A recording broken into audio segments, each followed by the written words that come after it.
अच्छा सुनो, सब्सक्राइब करते वक्त ना घंटी बजा देना, ताकि जब मैं ऑनलाइन आऊँ तो तुम्हारे फोन की भी घंटी बजेगी। जड़ में पत्ते गिरते हैं मगर उठाता कौन है।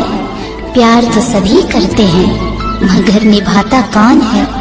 क्या तुम निभा पाओगे? आज नहीं तो कल मेरे प्यार पे एतबार होगा। पत्थर का दिल कभी तो मोमियार होगा। तुम्हारी नजरें ढूंढेंगी मुझे उस दिन, कल जब मेरा जनाजा तैयार होगा।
जब हमें प्यास लगती है, तुम्हारे आने की आस लगती है।